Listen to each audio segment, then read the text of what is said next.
നമ്മുടെ ലോകം പങ്ക്തിയിൽ നമുക്കിന്ന് വിട്ടുകളയാവുന്ന ഒന്നല്ലല്ലോ ഇന്നത്തെ അന്തരീക്ഷം എന്ന് പറയുന്നത്. ഇന്ന് എന്താ കേരളത്തിൽ സംഭവിക്കുന്നത്? മനുഷ്യന് ഭൂരിഭാഗം ആൾക്കാരും ആഹ്ലാദചിത്തരാണ്. പുതിയ മന്ത്രിസഭ ഭരണമേറ്റു. എം.എൽ.എമാർ സത്യപ്രതിജ്ഞ ചെയ്യുന്നു. ഓരോ വകുപ്പുകളും സാവധാനത്തിൽ ഗൗരവമായിട്ട് നീങ്ങാൻ തുടങ്ങുന്നു. എന്തായാലും ശരി, വലിയൊരു ഭരണമാറ്റം ആഗ്രഹിച്ചിരുന്ന ഒരു ജനത്തിന് വലിയൊരാശ്വാസമായി. അപ്പോൾ ഭരണമേറ്റവർ ഇനി ജനത്തിൻ്റെ ആകുലതകൾക്ക് ആശ്വാസമായിട്ടെ എന്ന് ആശംസിക്കുകയാണ്.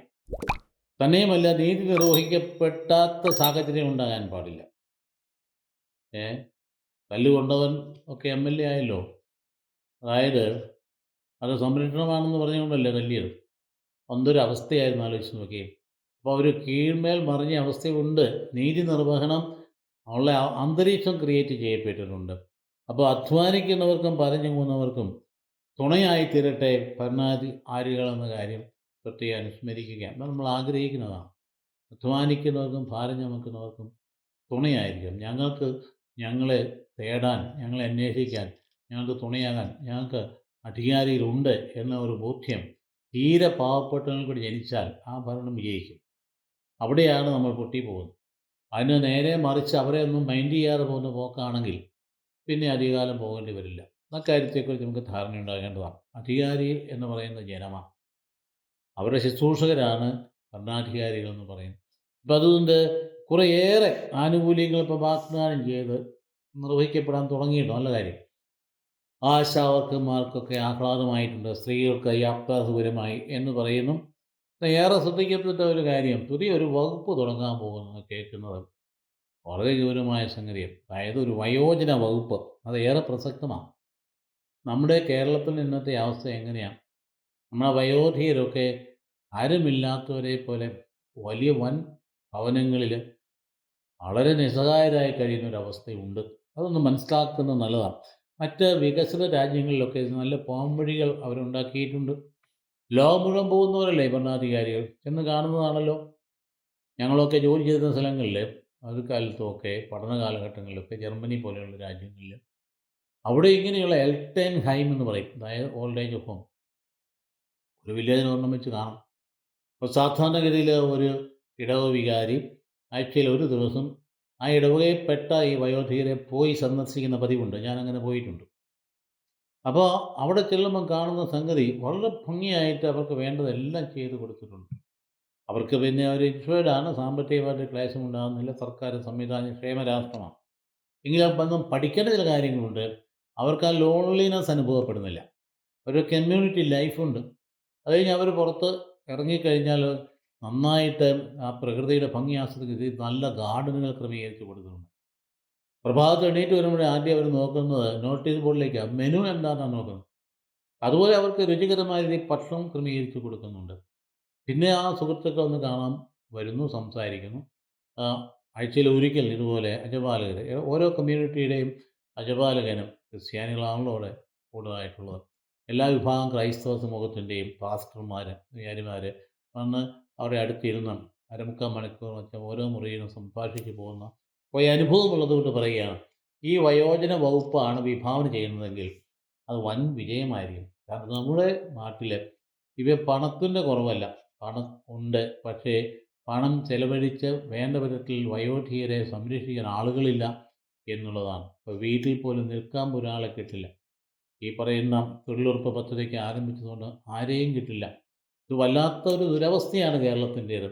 മക്കളൊക്കെ പുറത്താണ്, പണമൊക്കെ ധാരാളമുണ്ട്. പക്ഷേ എവിടെയാണ് സർക്കാർ ഇങ്ങനെയൊരു വകുപ്പ് ആരംഭിക്കുന്നതെങ്കിൽ അതിന് പറ്റിയതായ സംവിധാനം ഏർപ്പെടുത്തിയാൽ അതൊരു വലിയ കാര്യമായിരിക്കും. മറ്റുമല്ല, ഇനി മുഖം കറുപ്പിക്കാതെ വരുന്നവരെയൊക്കെ സ്വീകരിക്കുന്ന ഒരു മുഖ്യമന്ത്രി ഉണ്ടായിരിക്കുന്നു എന്നുള്ളത് നല്ലൊരു കാര്യമാണ്, സന്തോഷമുള്ള കാര്യമാണ്. അതല്ലേ ഏറ്റവും വലിയ സംഗതി. ആരെയും സ്വീകരിക്കാനുള്ള മനസ്സ്.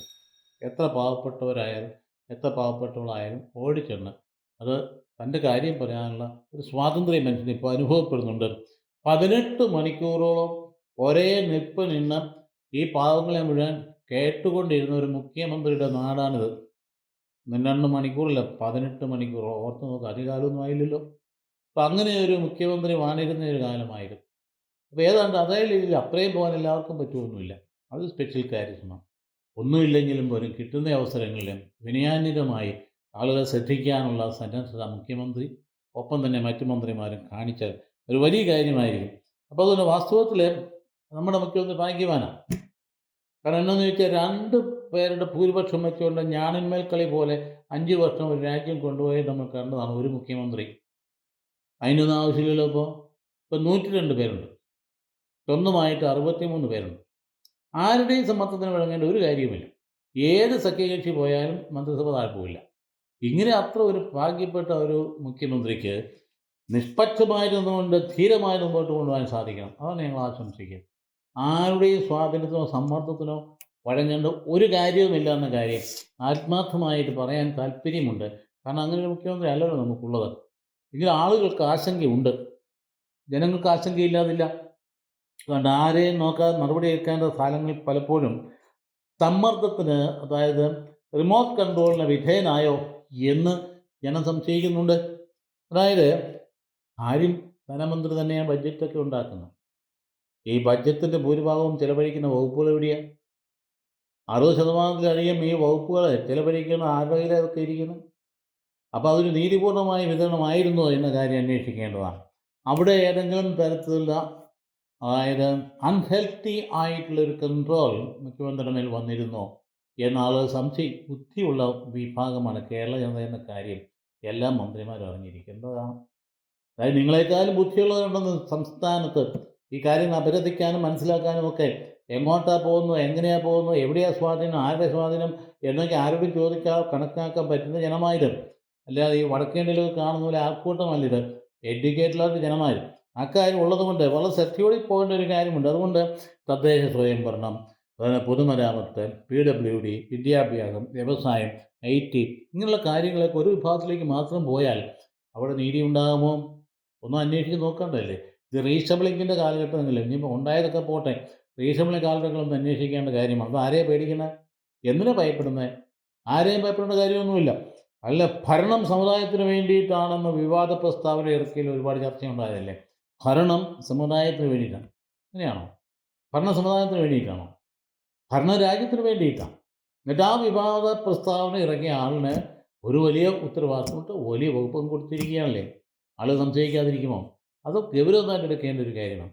ചെറിയ ചെറിയ വീഴ്ചകളാണെന്ന് പറഞ്ഞാൽ തന്നെയും അത് വലിയ വീഴ്ചയായിട്ട് വന്നു ഭവിക്കാവുന്ന ഭാവിയിലും ആരുടെയും തടവറയിലല്ല മുഖ്യമന്ത്രി എന്ന കാര്യം മറ്റുള്ളവർക്ക് ബോധ്യപ്പെടുത്തി കൊടുക്കേണ്ടതുണ്ട്. നമുക്ക് തന്നെ അറിയാം, റവന്യൂ വരുമാനം നീതിപൂർവ്വം നിർവഹിക്കപ്പെടേണ്ടതാണ്.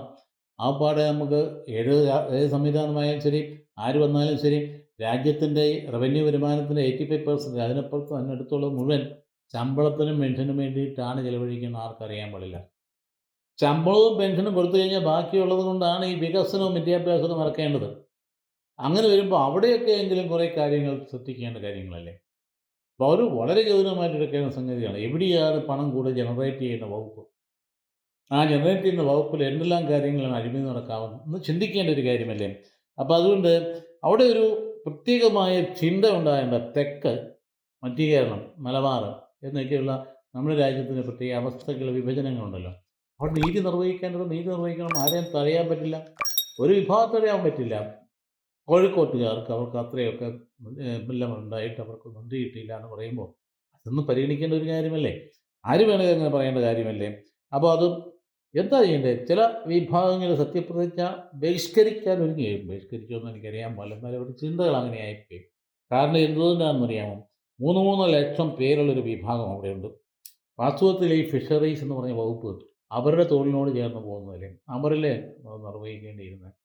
എന്തുമാത്രമാണ് ആ വലിയ ക്രൈസിസ് ഒക്കെ ഉണ്ടായി, വെള്ളപ്പൊക്കമൊക്കെ ഉണ്ടാകുന്ന സാഹചര്യങ്ങളിലൊക്കെ, അല്ലെങ്കിൽ ഓക്കി ദുരന്തമുണ്ടായ കാലങ്ങളിലൊക്കെ ഈ ജനം അവിടെ കിടന്ന ജീവൻ ബലിയെടുത്തുകൊണ്ട് രാജ്യത്തിന് വേണ്ടി ശുശ്രൂഷ ചെയ്ത കാര്യം ആർക്കറിയാൻ പാടില്ലാത്ത.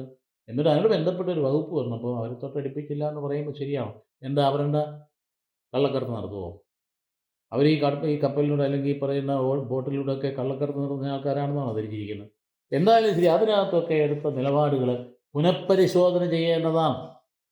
ഒരു സംശയവുമില്ല, സംശയരഹിതമായിട്ട് തന്നെ പറയാം, പുനഃപരിശോധന ചെയ്യേണ്ടതാണ്. തന്നെയല്ല, ന്യൂനപക്ഷത്തിൻ്റെ വിഭാഗങ്ങൾ ചുമതല അത് മുഖ്യമന്ത്രിയുടെ കയ്യിലിരിക്കുന്നതല്ലേ ആരോഗ്യപരമായ കാര്യം.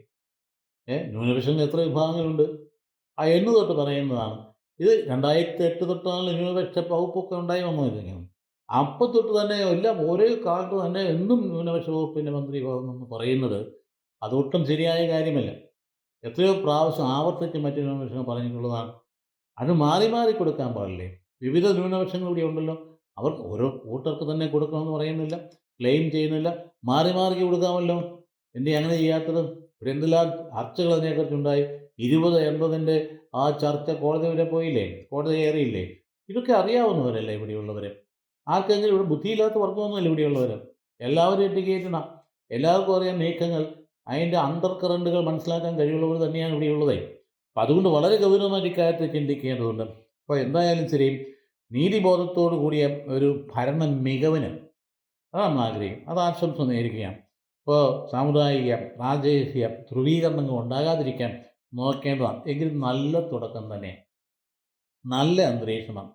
അതുതന്നെയല്ല മുഖ്യൻ്റെ ആ ആ പൂമ്പും ഷോയും ഒന്നും കാണിക്കാതെയുള്ള സിമ്പിൾ ആയിട്ടുള്ള ആ രീതികൾ സന്തോഷമല്ല, പത്ത് കൈയടി വാങ്ങിക്കേണ്ടതാണ്. ഇത് തന്നെ വളരെ ഭംഗിയായിട്ട് തന്നെ മനുഷ്യഹൃദയങ്ങൾ പതിയുന്നതാണ്.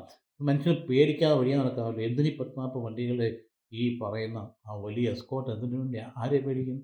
കേരളത്തിൽ ആരും ആരെയും കൊല്ലാൻ പോകുന്നില്ല. പിന്നെ എന്തിനു വേണ്ടിയിട്ടാണ്? നിങ്ങളെയൊക്കെ കൊന്നിട്ട് എന്നാ കിട്ടാൻ? ആർക്കെന്ത് കിട്ടാനാ?